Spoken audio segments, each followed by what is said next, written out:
മലയാളം ക്ലാസ്സിലേക്ക് സ്വാഗതം. കേരള പാഠാവലിയിലെ രണ്ടാമത്തെ യൂണിറ്റിലെ കൃഷി മാഷ് എന്ന പാഠഭാഗമാണ് നമുക്കിനി പഠിക്കാനുള്ളത്.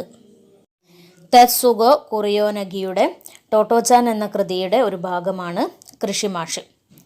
1933 ഓഗസ്റ്റ് 9 ജപ്പാൻ നഗരമായ ടോക്കിയോയിലെ നോഗിസാക്കയിലാണ് തെത്സുഗോ കുറിയോനഗി ജനിച്ചത്.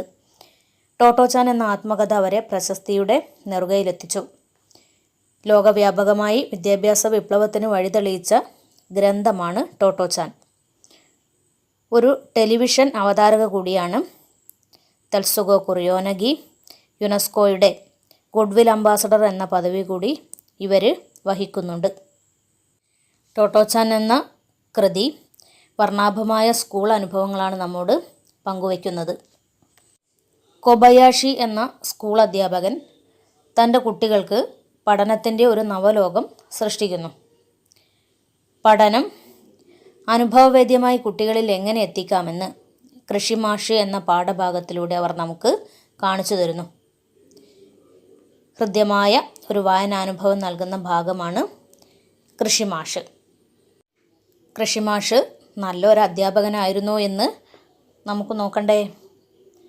പാഠഭാഗം നോക്കൂ. ഇതാണ് നിങ്ങളുടെ ഇന്നത്തെ മാഷ്. അദ്ദേഹം എല്ലാം നേരിട്ട് ചെയ്തു കാണിച്ച് പഠിപ്പിക്കാൻ പോവുക.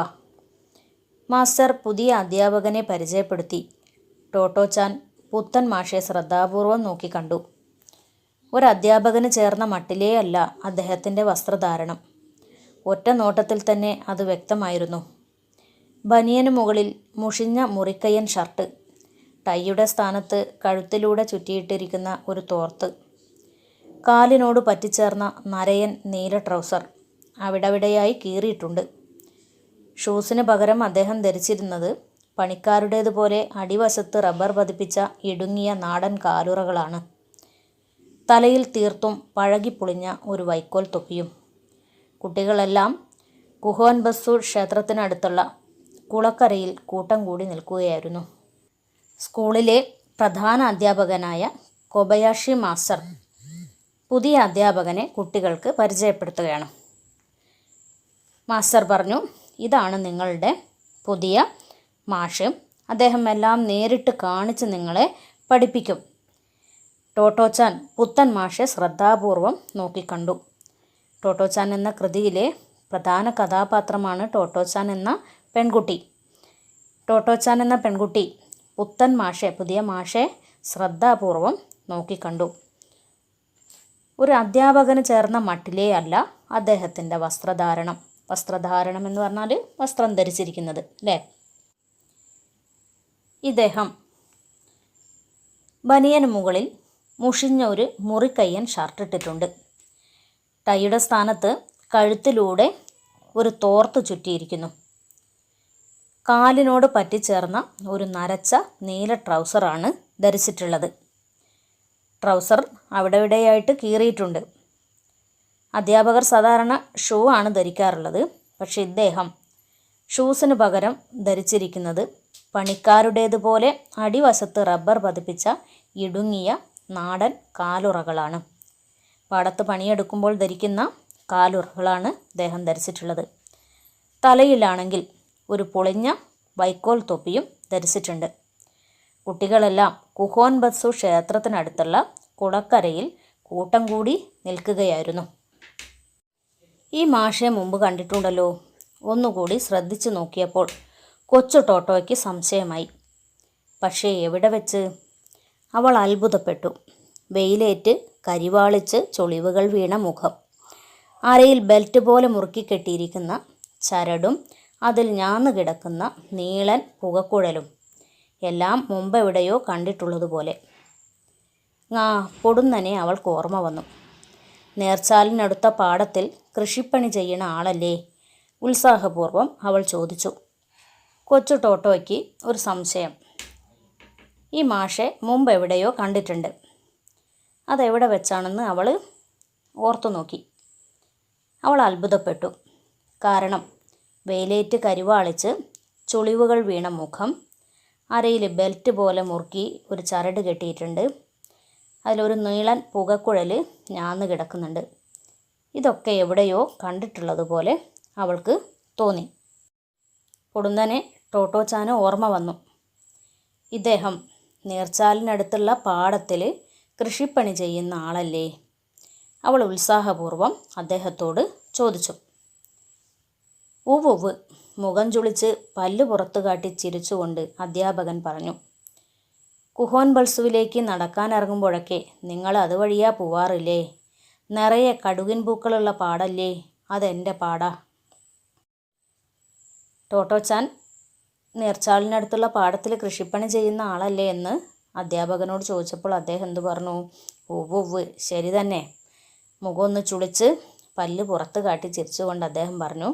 നിങ്ങൾ നടക്കാൻ പോകുമ്പോൾ അല്ലെങ്കിൽ നടക്കാൻ ഇറങ്ങുമ്പോൾ പോവാറുള്ളത്, ആ കുഹോൻ ബൽസുവിലേക്ക് നടക്കാൻ ഇറങ്ങുമ്പോഴൊക്കെ നിങ്ങൾ പോകാറുള്ളത് ഒരു പാടം, അതായത് നിറയെ കടുകൻ പൂക്കളുള്ള പാടത്തു കൂടിയല്ലേ പോവാറ്? അതെൻ്റെ പാടമാണ്. നീ പറഞ്ഞത് ശരി തന്നെയാണ്. ഞാൻ ആ പാടത്ത് കൃഷി ചെയ്യുന്ന ആൾ തന്നെയാണ്. ഹായ്, അപ്പോൾ നിങ്ങൾ ഞങ്ങളുടെ ഇന്നത്തെ മാഷാവാൻ പോണു? ഇതെല്ലാം അമ്പരപ്പോടെ കുട്ടികൾ ആർത്തു വിളിച്ചു. ഏയ് അല്ലല്ല. കൈ നിഷേധഭാവത്തിൽ ചലിപ്പിച്ച് തെല്ല് ജാള്യത്തോടെ അദ്ദേഹം പറഞ്ഞു. ഞാൻ മാഷൊന്നല്ല, വെറും കൃഷിക്കാരൻ. പിന്നെ നിങ്ങളുടെ ഹെഡ് മാസ്റ്റർ വിളിച്ചതുകൊണ്ട് വന്നു, അത്രയുള്ളൂ.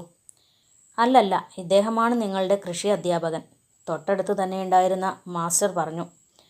വയലിൽ കൃഷി ഇറക്കുന്നത് എങ്ങനെയെന്ന് നിങ്ങളെ പഠിപ്പിക്കാമെന്ന് ഇദ്ദേഹം അനുകമ്പാപൂർവ്വം സമ്മതിച്ചു. അതായത് റൊട്ടി ഉണ്ടാക്കുന്നത് പഠിപ്പിക്കാൻ ഒരു റൊട്ടിക്കാരനെ തന്നെ കിട്ടുക എന്ന് വിചാരിക്കുക. അതുപോലെ മാസ്റ്റർ അധ്യാപകനോടായി പറഞ്ഞു.